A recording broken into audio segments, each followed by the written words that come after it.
वही चुड़ैल रेणुका, आधा जल चुका चेहरा, लाल आंखें जो जैसे आग जलाती हों, टूटी हुई चूड़ियों की खनक हर कदम के साथ गूंज रही थी। तू कौन है?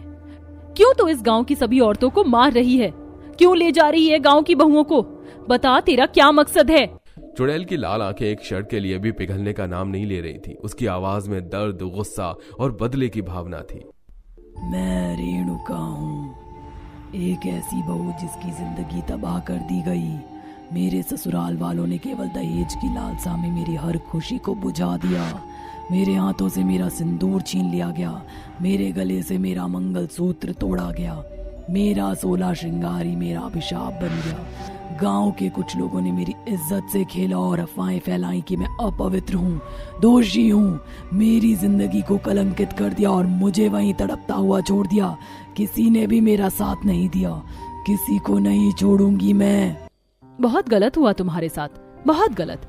तुम्हारी जगह कोई और भी होता तो वो भी प्रतिशोध की आग में जलता। फिर एक दिन मेरी मौत की आग ने मेरे शरीर को जलाया, पर मेरी आत्मा उस आग में नहीं जल पाई। वो अब तक इस बदले की लौ में जल रही है जो ठंडी नहीं पड़ती। मैं मुक्ति चाहती हूँ उस कड़वे अंधकार से, आजादी चाहती हूँ जो मेरी जिंदगी पर छाया है। मैं बदला चाहती हूँ अपने साथ हुए अन्याय का, अपने परिवार के झूठ और उनकी निर्दयता का, और मैं उसे हासिल करूंगी, चाहे मुझे कितना भी संघर्ष करना पड़े, चाहे मेरी आत्मा को कितनी भी तड़प सहनी पड़े, क्योंकि मेरी कहानी खत्म नहीं हुई है, मेरी आग बुझी नहीं, और मेरा बदला जो मैं अब तक सह रही हूँ वो पूरा होगा। इस गाँव की औरतों को मार कर कोई भी 16 श्रृंगार नहीं करेगी। तेरा बदला अब खत्म होगा। रेणुका, मैं तेरे इस दर्द को समझती हूँ, पर इस बदले से और मासूम क्यों मरे? मैं इसे रोकूंगी, चाहे इसके लिए मुझे अपनी जान क्यों ना देनी पड़े। माता रानी मेरे साथ हैं। देविका ने अपना माथा उठाया, आंखों में आग थी। वो उस भयानक साई के सामने एक नई उम्मीद की किरण बनकर खड़ी थी। हवा और तेज हो गई, पेड़ जोर से हिलने लगे और आसमान से कड़कती बिजली चमकी, जैसे स्वर्ग भी इस लड़ाई के लिए तैयार हो। देविका ने माता रानी का नाम लेके मंदिर की भभूति चुड़ैल पे फूंक दी। चुड़ैल शांत हो गई और फिर अगले दिन देविका ने गांव की पुलिस को सूचना दी। जल्दी ही रेणुका के ससुराल वाले गिरफ्तार हुए, कोर्ट में सबूत पेश किए गए और ससुराल वालों को सजा हुई।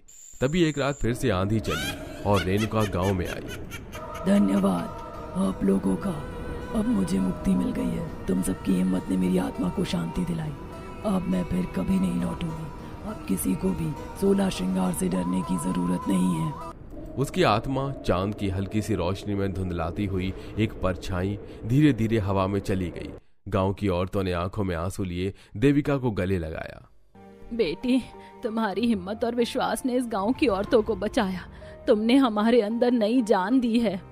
मुझे गर्व है देविका कि आज तुमने पूरे गांव वालों के दिल में जगह बना ली। तुमने साबित कर दिया कि औरत का 16 श्रृंगार ही उसकी हिम्मत है। तुम्हारी भक्ति की जीत हुई है। माता रानी की जय हो। गांव की सभी महिलाएं और बच्चे मां देवी की मूर्ति के सामने खड़े थे। उन्होंने हाथों में दिए थामे थे और चेहरे पर मुस्कान थी। आंगन में दीपों की लौ झिलमिला रही थी, मानो सारी खुशियां वापस लौट आई हों। देविका ने हाथ में कपूर की थाल उठाई और आरती आरंभ की। ओम जय अम्बे गौरी मैया, जय श्यामा गौरी, जय अम्बे गौरी मैया, जय अम्बे गौरी, जय श्यामा गौरी। रेणुका की आत्मा की शांति के साथ उस रात गांव में एक बार फिर सभी औरतें 16 श्रृंगार में नजर आई।